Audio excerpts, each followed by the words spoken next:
মাত্র 20 টাকা খরচ করে পরিবারের সকলের জন্য কিভাবে নাস্তা বানাবেন সেই রেসিপি আজকে আপনাদের সাথে শেয়ার করব। বিসমিল্লাহির রহমানির রহিম। আসসালামু আলাইকুম viewers, welcome to my channel Samia's রেসিপিতে। আশা করি সবাই ভালো আছেন। দূরে এবং কাছে যে যেখান থেকে রেসিপিটা দেখছেন সবাইকে জানাই আন্তরিক অভিনন্দন ও ভালোবাসা। আমি বরাবরের মতো চলে আসলাম আবারও একটা রেসিপি নিয়ে। আজকে আমি আপনাদেরকে মিনি সফট বান রেসিপি করে দেখাবো। আশা করছি ইনশাল্লাহ রেসিপি আপনাদের ভালো লাগবে। যাদের কাছে রেসিপি ভালো লাগবে তারা চ্যানেল সাবস্ক্রাইব করে পাশে থাকবেন। প্রথমে আমি একটা ডো বানিয়ে নিয়ে নিলাম এখানে 1 কাপ কুসুম গরম দুধ, দিয়ে দিচ্ছি 1 চা স্বাদ মতো লবণ, দিয়ে দিচ্ছি 1 চা চামচ ইস্ট, আর দিয়ে দেবো এখানে 3 টেবিল চামচ চিনি। তা আপনারা যদি বানটা একটু মিষ্টি খেতে পছন্দ করেন তাহলে চিনির পরিমাণটা একটু বাড়িয়ে নেবেন। এখন চামচ দিয়ে নেড়েচেড়ে আমি সবগুলো উপকরণ ভালো করে মিশিয়ে নেব। এই পর্যায়ে অ্যাড করে নিচ্ছি আমি এখানে আটা।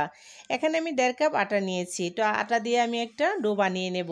এই ডোটাকে বেশি শক্ত করা যাবে না, একদম নরম একটা ডো বানিয়ে নিতে হবে। তো এখন আমি প্রথমে চামচ দিয়ে এটাকে ঘুরিয়ে নিচ্ছি, তারপর হাত দিয়ে ভালো করে মথে আমি ডোটা তৈরি করে নেব।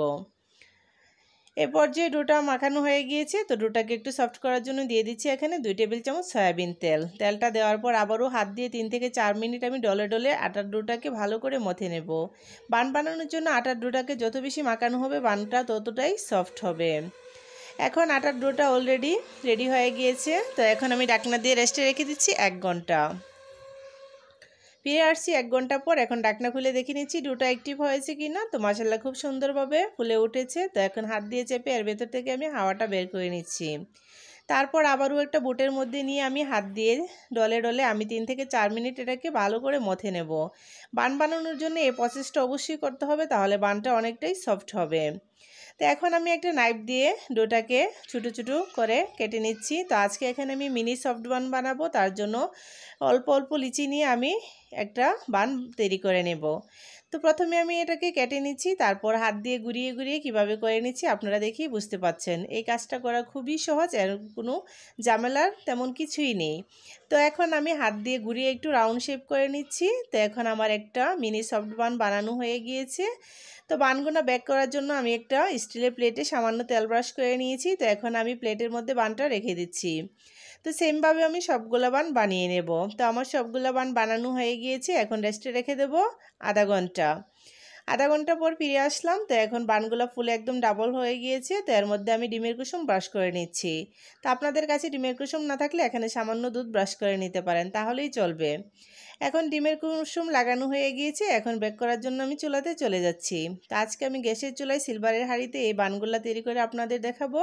তার জন্য পাতিলটাকে আমি 5 মিনিট প্রিহিট করে নিয়েছি, আর পাতিলের নিচে একটা পেপার দিয়েছি যাতে বানের গায়ে খুব সুন্দর একটা কালার আসে। এখন চুলার আঁচটা মিডিয়াম টু লো হিটের মাঝামাঝি রেখে আমি এটাকে 15 মিনিট বেক করে নেব। ফিরে আসলাম 15 মিনিট পর। এখন ঢাকনা খুলে দেখে নিচ্ছি যে আমার বানটা রেডি হয়েছে কি না। মাশাআল্লাহ খুব সুন্দর একটা কালার এসেছে আর একদম ফুলে ডাবল হয়ে গিয়েছে। পারফেক্টলি এই বানটা রেডি হয়ে গিয়েছে। তো এখন নামিয়ে ঠান্ডা করে আমি আপনাদেরকে তুলে দেখাচ্ছি। বনরুটিটাকে আরেকটু সুস্বাদু করার জন্য আমি বাটারের সাথে সামান্য ধনেপাতা কুচি মিশিয়ে এর মধ্যে আমি ব্রাশ করে নিয়েছি। তো মাশাআল্লাহ দেখতে যতটা সুন্দর হয়েছিল খেতে কিন্তু তার চেয়েও বেশি দারুণ হয়েছিল। এখন প্লেট থেকে নামিয়ে আপনাদের দেখাচ্ছি যে এই বানটা কতটা পারফেক্ট হয়েছিল।